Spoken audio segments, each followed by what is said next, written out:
Bagaimana kabarnya pagi ini anak-anak? Semoga selalu baik ya. Baiklah, hari ini kita tidak melakukan pembelajaran melalui tatap muka secara langsung. Jadi hari ini kita melakukan pembelajaran melalui live streaming di YouTube.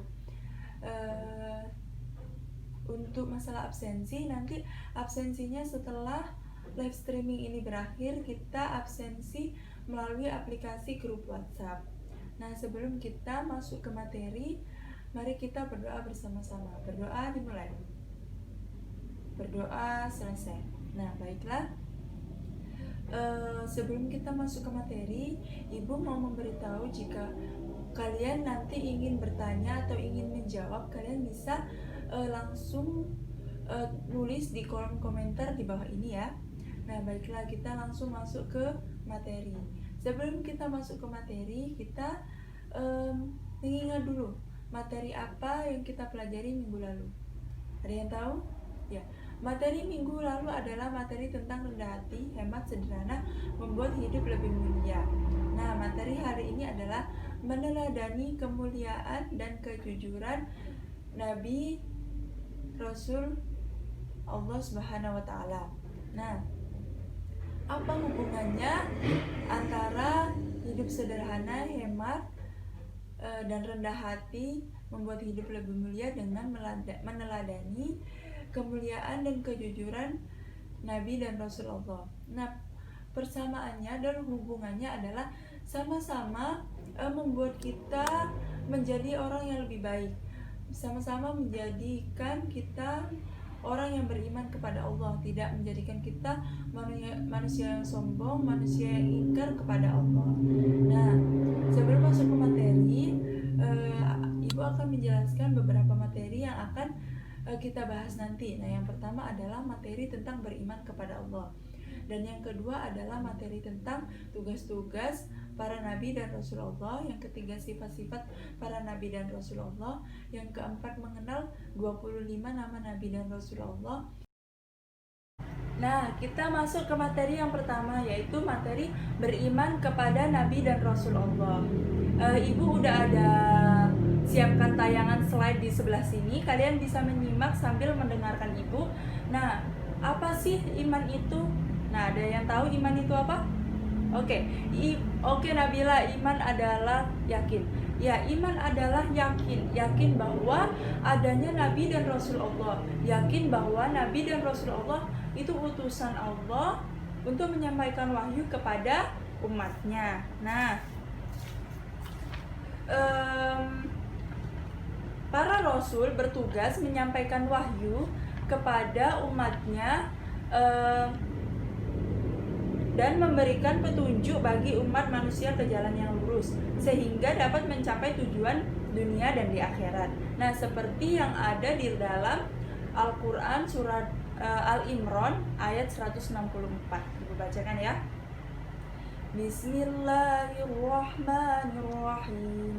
Laqad manallahu 'alal mu'minina ba'atsa fihim rasulan min anfusihim yatlu 'alaihim ayatihi wa yuzakkihim wa yu'allimuhumul kitaba wal hikmata wa in kanu amana qabla lafi dhalalin mubin. Nah, yang artinya adalah sesungguhnya Allah telah memberi karunia kepada orang-orang beriman ketika Allah mengutus seorang Rasul, Nabi Muhammad SAW, di tengah-tengah mereka, dari kalangan mereka sendiri, yang membacakan mereka ayat-ayatnya, menyucikan jiwa mereka, dan mengajarkan kepada mereka kitab Al-Quran dan hikmah sunnah, meskipun sebenarnya mereka belum benar-benar dalam kesesatan yang nyata. Nah, maksud dari ayat ini apa sih? Nah, maksud dari ayat ini adalah menjelaskan bahwa Nabi kita diutus oleh Allah dalam keadaan sulit, sehingga kita dapat meneladani sifat-sifat para nabi. Nah, juga menjelaskan kepada kita bahwa Allah mengutus Rasul dari kalangan manusia itu sendiri untuk kita teladani. Nah, baiklah, ada yang mau bertanya? Oke, Pertanyaannya Nabila bagus. Apa itu wahyu? Wahyu adalah kalam atau perkataan Allah yang diturunkan kepada seluruh makhluknya dengan perantara malaikat atau secara langsung. Nah, wahyu itu adalah perkataan Allah. Perkataan Allah yang disampaikan kepada Nabi dan Rasul untuk disampaikan kepada umatnya. Nah, ada yang mau bertanya lagi? Ibu masih buka sesi tanya jawab untuk materi ini. Kalau tidak ada, kita akan melanjutkan materi selanjutnya. Nah, karena tidak ada lagi yang bertanya, maka Ibu akan melanjutkan ke materi selanjutnya, yaitu tugas-tugas para nabi dan rasul. Nah, udah ada ya slide-nya di sebelah, jadi bisa dilihat. Nah, tugas-tugas para nabi dan rasul itu ada 4. Yang pertama adalah membawa ke jalan yang benar. Ya, membawa ke jalan yang benar itu seperti apa? Keajaran tauhid, keajaran di mana kita menyembah Allah, tidak menyekutukan Allah, menunjukkan kita ke jalan yang lurus. Nah, kita beriman kepada Allah. Nah, yang kedua adalah membawa kabar gembira. Kabar gembira seperti apa? Kabar gembira bahwasanya barang siapa yang beriman kepada Allah, tidak menyekutukan Allah, tidak melakukan perbuatan keji, tidak menganiaya sesamanya, menganiaya kepada manusia, menganiaya hewan, menganiaya tumbuhan, pokoknya menganiaya terhadap makhluk hidup atau makhluk ciptaan Allah, maka akan diberi imbalan surga. Nah, yang ketiga adalah memberi peringatan kepada kita bahwasanya barang siapa yang lalai terhadap perintah Allah, lalai menjalankan perintahnya, tidak sholat, terus menganiaya sesamanya, maka akan diberi imbalan neraka atau ada azab seperti itu. Nah, yang terakhir yaitu membina kehidupan manusia agar menerapkan akhlak yang mulia. Nabi diutus oleh Allah untuk meluruskan akhlak-akhlak umatnya yang ada di dunia. Nah, Ibu lanjutkan ke materi berikutnya, yaitu sifat-sifat Allah. Nah, sifat-sifat Allah itu ada 3. Sifat wajib, sifat mustahil, dan sifat jaiz. Nah, sifat wajib itu dibagi jadi 4, yaitu sidik, amanah, tabligh, dan fatonah. Nah, sidik itu apa? Sidik adalah berkata benar. Jadi sifat Nabi dan Rasul yaitu tidak pernah berkata bohong. Dan yang kedua adalah amanah, berkata benar dan dapat dipercaya. Jadi Nabi dan Rasul itu memiliki sifat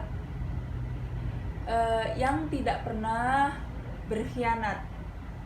Dan yang ketiga adalah tabligh, yang artinya menyampaikan. Nabi dan Rasul menyampaikan seluruh wahyu yang diberikan oleh Allah kepada umatnya. Dan yang terakhir adalah fatonah, yaitu cerdas.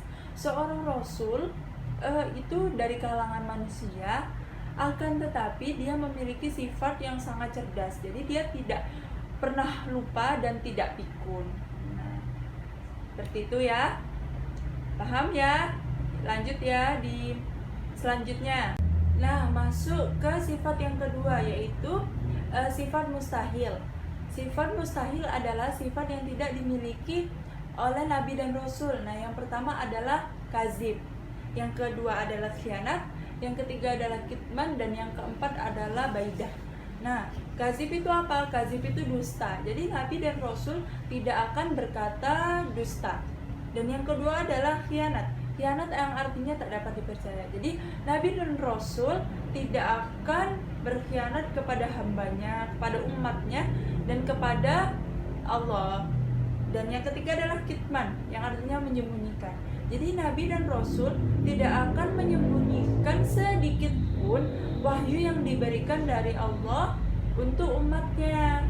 Dan yang terakhir adalah baidah, bodoh, yang artinya bodoh. Jadi Nabi dan Rasul ini tidak memiliki sifat bodoh karena mereka itu sangat cerdas, mereka tidak pernah lupa dan tidak pikun. Dan yang terakhir adalah sifat jaiz. Sifat jais itu apa? Sifat jais adalah sifat yang sama-sama dimiliki oleh kita-kita nih. Seperti ingin makan, ingin tidur, ingin minum, sifat lapar, sifat haus. Nah, seperti itu. Jadi Nabi dan Rasul memiliki kesamaan sifat dengan kita, yaitu sifat jais. Baiklah, ada yang bertanyakan?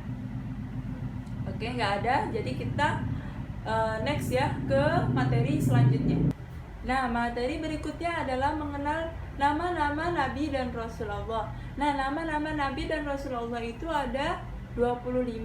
Yang pertama Ibu sebutkan ya, Nabi Adam. Yang kedua Nabi Idris. Yang ketiga Nabi Nuh.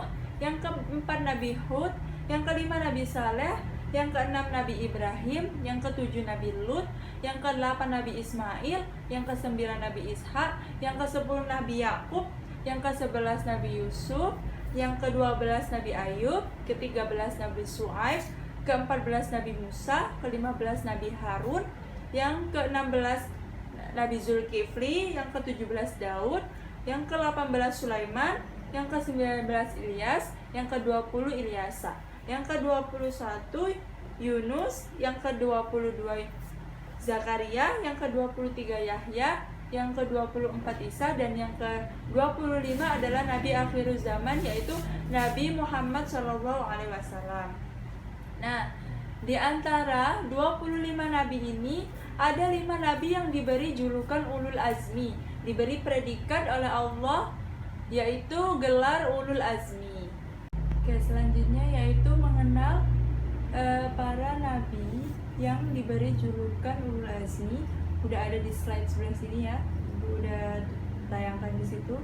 Nah, yaitu yang pertama Nabi Nuh, Nabi Ibrahim, Nabi Musa, Nabi Isa, dan Nabi Muhammad SAW. Nah, sebelum kita masuk ke materinya, apa sih ulul azmi itu? Nah, ulul azmi adalah orang-orang yang memiliki keteguhan hati dalam menghadapi cobaan dari Allah. Jadi orang-orang yang diberikan cobaan oleh Allah yang sangat berat, tapi dia dapat melaluinya. Nah, yang pertama yaitu Nabi Nuh. Nabi Nuh mendapatkan mukjizat dari Allah, yaitu dapat membuat kapal yang sangat besar yang dapat memuat seluruh umatnya yang beriman kepada Allah dan menyelamatkan semua jenis hewan secara berpasang-pasangan pada saat itu.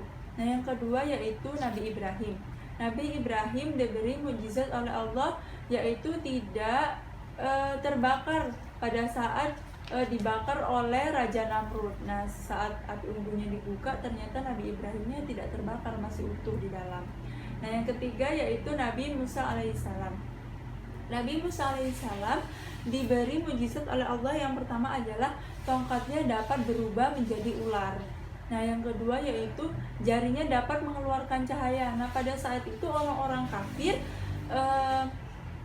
memerintahkan Nabi Musa untuk membuktikan bahwa dirinya adalah utusan Allah yang memberikan atau menuntun kita ke jalan yang benar. Jadi pada saat itulah Allah menurunkan mukjizat kepada Nabi Musa dengan cara tangannya mengeluarkan cahaya. Nah, yang ketiga adalah dapat membelah Laut Merah menjadi jalan, sehingga pada waktu dikejar oleh Raja Fir'aun dan bala tentaranya, dia tidak tertangkap. Malahan Raja Fir'aun tenggelam di Laut Merah. Nah, yang keempat adalah Nabi Isa. Nabi Isa memiliki atau diberikan mukjizat oleh Allah, yaitu dapat menyembuhkan segala penyakit yang susah disembuhkan. Nah, pada saat itu ada wabah yang susah sekali disembuhkan, tidak dapat disembuhkan oleh manusia awam. Nabi Isa diberikan mukjizat oleh Allah untuk dapat menyembuhkan penyakit tersebut. Nah, yang kedua yaitu membuat burung dari tanah, dan yang ketiga dapat menghidupkan orang yang meninggal menjadi hidup lagi walaupun cuma sebentar. Nah, yang terakhir yaitu Nabi akhir zaman, Nabi Muhammad SAW diperintahkan atau diberikan mukjizat oleh Allah dapat membelah bulan menjadi dua dan dapat mengeluarkan air di celah-celah jarinya. Nah, itu tadi mukjizat yang diberikan Allah kepada 5 para nabi yang diberikan predikat ulul azmi. Nah, ada pertanyaan di sini? Nggak ada ya. Jadi kalau nggak ada, Ibu anggap paham semua. Nah, ada pertanyaan dari Nadia. Apa itu mukjizat? Mukjizat adalah sesuatu yang di luar nalar manusia yang diberikan oleh Allah kepada Nabi. Jadi yang kita nggak bisa menyangka-nyangka atau di luar dugaan gitu. Jadi mukjizat adalah sesuatu yang luar biasa yang diberikan oleh Allah kepada para nabi dan rasul. Karena tidak ada pertanyaan lagi, jadi kita masuk ke materi selanjutnya, yaitu hikmah beriman kepada nabi dan rasul Allah. Nah, hikmah beriman kepada nabi dan rasul Allah adalah, yang pertama adalah mendapatkan teladan yang baik. Kita meneladani sifat-sifat mulia para rasul, yaitu tadi sidik, tablik, amanah, fatona ya. Jadi kita dapat dipercaya, kita meneladani nggak boleh berkhianat, nggak boleh berbohong, seperti itu. Nah, yang kedua adalah mengetahui umat-umat terdahulu yang sombong dan ingkar kepada Allah yang diberi azab, contohnya Raja Fir'aun. Dan yang ketiga adalah selalu meningkatkan iman kita kepada Allah. Nah, jadi kita kalau beriman kepada Nabi dan Rasul, otomatis kita meningkatkan iman kita kepada Allah. Nah, karena Rasul adalah utusan Allah untuk memberitahukan kita kepada jalan yang benar. Nah, baiklah, materi kita sudah habis. Jika tidak ada pertanyaan, maka Ibu langsung ke penugasan.